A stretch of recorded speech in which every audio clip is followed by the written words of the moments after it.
So that takes us to where we left off last week, and that is discussion on key performance indicators.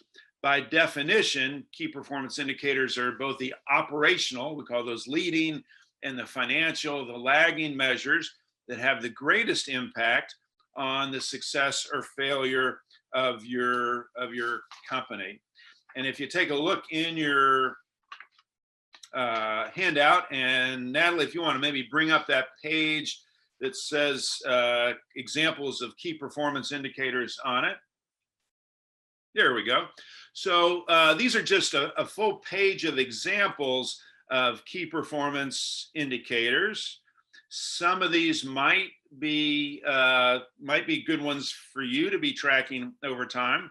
Some of these may not be relevant to your business or to your industry. What I'd like for you to do is just take a moment and go through the two columns of examples of key performance indicators, and maybe just put a check mark by any of these numbers that you are currently tracking. Any of the numbers that you're currently tracking, just put a check mark by. And some of these might be more familiar to you than others. Very first one you see there on the screen, sales per employee. That's one of my favorites in terms of measuring employee productivity. The average sales per employee for small businesses is about $100,000. Larger companies, you'll see that at about 150 to 200. Fortune 500, the average is about $300,000 per employee, sales per employee. Again, a good measurement of employee productivity. Next, once you've gone through this the first time, now I'd like you to go back through this list and put maybe an asterisk or a star by 2 or 3 of these KPIs that you're not currently tracking, but maybe you want to begin tracking. Put an asterisk, put a star by a couple of these that you may want to start now looking at and tracking over time.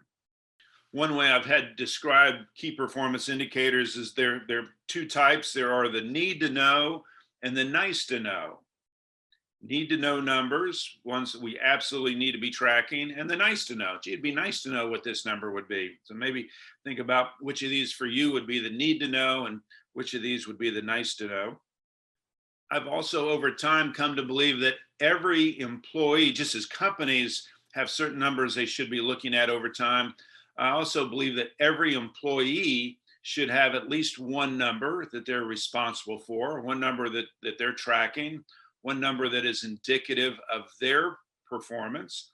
So the key is, I think, for all of us to figure out for every employee, what is that number? What number should they be tracking? What number best describes that employee's job performance? The definition of KPIs suggests to us that there are also 2 types of key performance indicators: leading indicators and lagging indicators. Leading indicators are indicative of what is coming at us in the future. Lagging indicators are indicative or describe what it is that we've already experienced. So all the numbers that we see in the financial statements are examples of lagging indicators. Our income statement, balance sheet, cash flow, all examples of lagging KPIs. And what I want to suggest to you is that we want to be looking at both. We want to identify lagging indicators that we want to track over time. And I also believe that you want to identify at least a handful of leading key performance indicators. Leading, again, meaning what can we expect in terms of what's in front of us?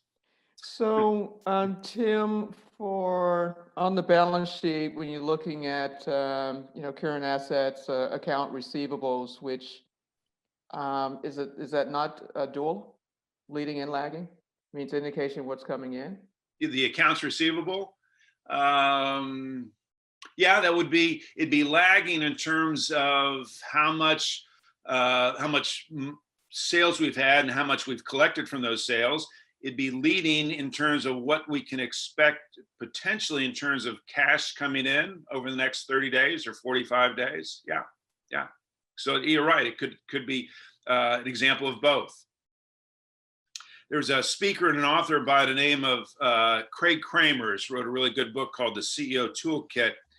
And he suggested that for every company, there is, thinking about leading indicators, there is one activity, if done extraordinarily well, drives sales.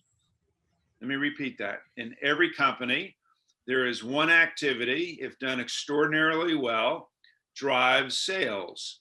And he said the key is for every company to figure out what is that activity, what is that one activity, if we do it remarkably well, will drive sales more than any other activity. And then we want to be tracking that activity as a leading indicator of sales.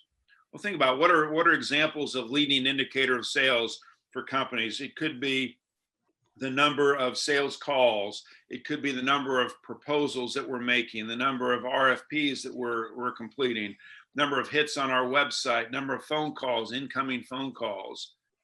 But for each of you, the key is for your business, figure out, okay, what is that one activity that if we do extraordinarily well, drives sales? And I know, as an example, for my consulting practice, it took me a while to figure this out, and it's pretty simple, but I figured out the one activity that drives sales for my business was referrals.